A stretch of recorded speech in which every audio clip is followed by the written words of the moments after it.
This is a young seedling, a moringa tree. This was started in our greenhouse. We keep a heated greenhouse during the winter months because obviously we can't be growing moringa outside this time of year.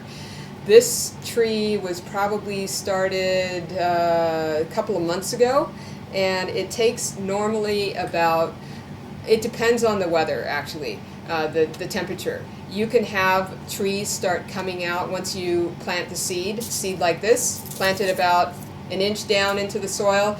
You'll have a tree like this coming out within a week to 3 weeks, and I even have seen 2 months in the wintertime.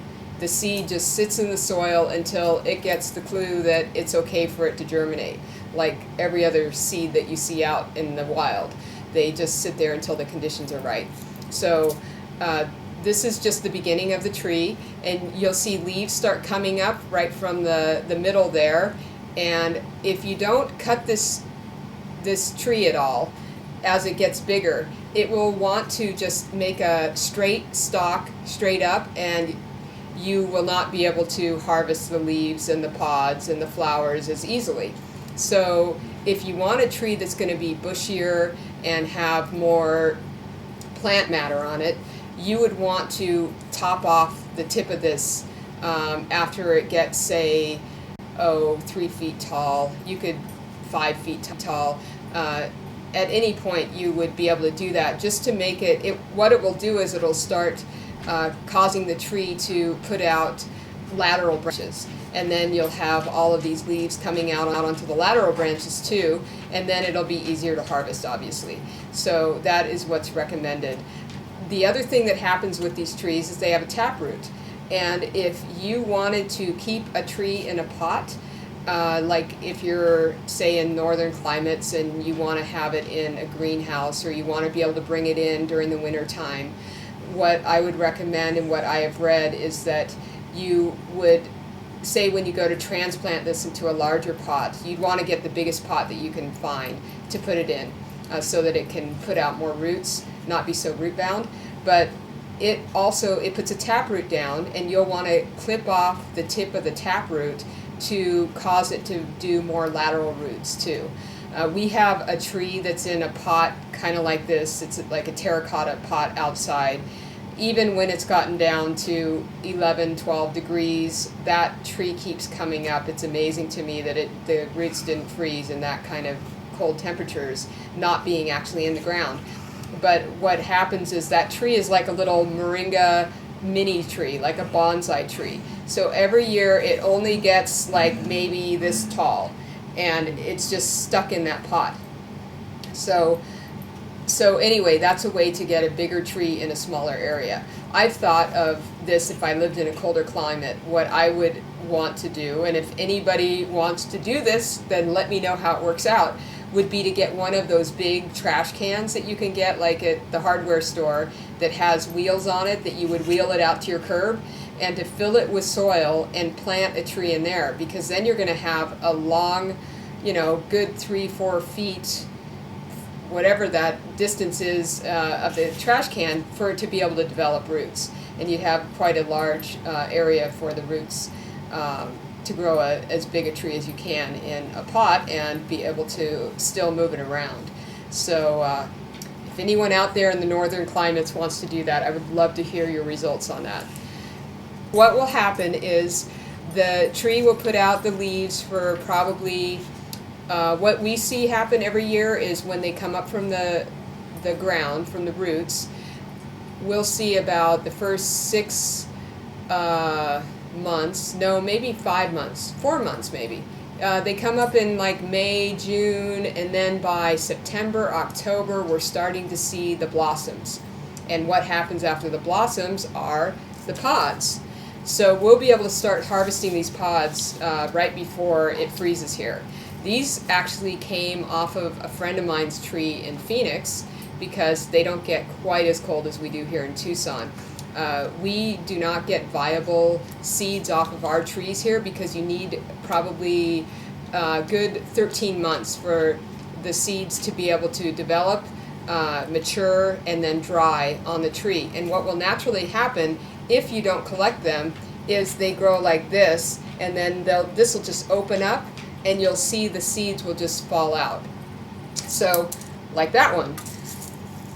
So anyway, the seeds that I get, I do have, these are all seeds from a phoenix tree that I grew from seed that is in a couple of trees in my friend's yard now, and I've been collecting those seeds. I also do get seeds from India, which is where the tree is native to, the northwestern part of India, the slopes of the Himalayas. And I have really good germination rates with those seeds, so I still continue to use them. These I'm actually getting really good germination rates too, so I've started growing these as well. But the native trees are the original, Moringa, and as far as I know, it's not been GMO'd or anything, so that's a good thing with Moringa.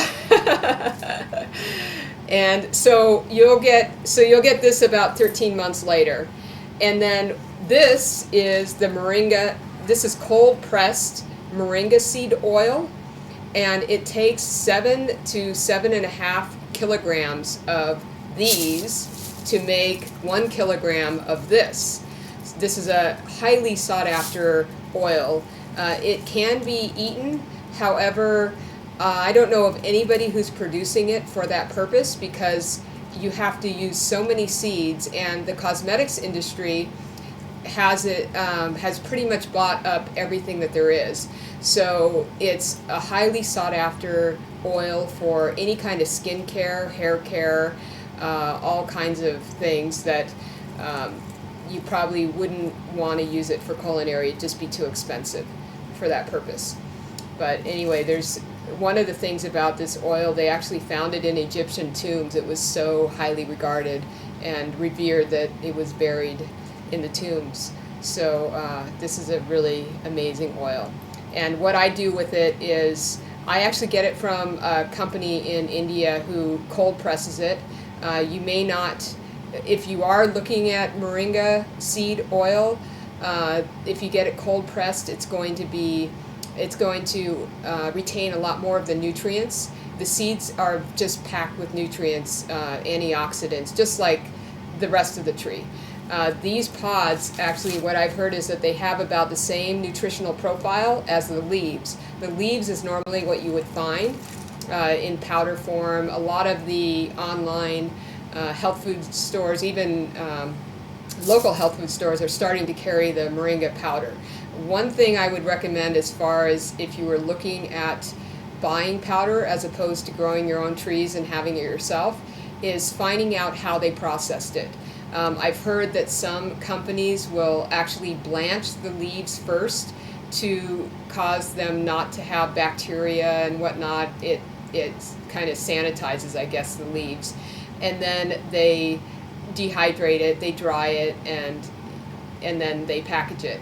And my belief is that there's a lot of nutrients in the leaves that if you keep it in the raw form, it's going to have a lot more nutrition than if you're buying cooked Moringa leaves. So what I do when I harvest these is I'll bring a bunch of it in, I'll put it in a bowl, I strip each one of these leaves off, and you'll have leaves that are on these branches, and you'll have this tree. And what's really amazing about this tree too is that it's like it wants to give you its leaves to eat. I've never seen a tree like this, where you can actually go up to the branch and just imagine a regular sized branch, and you can pull this thing down and it will literally snap the entire branch right off, like it was just wanting to give you its entire branch.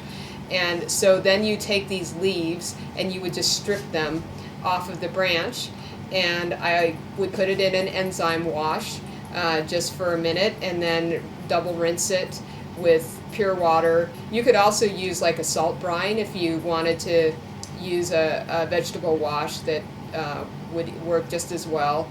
And then I would immediately put it in a dehydrator. I have an Excalibur dehydrator, which is a really good one because it has a thermostat on it, and I can set it so that it doesn't kill any enzymes. So I dehydrate pretty much everything. I dehydrate in there at about 110 degrees, because at about 115 is where they start losing enzymes. So you're actually keeping it as a raw food if you do it in that. The leaves, you can see, are very delicate, and they will dehydrate very quickly.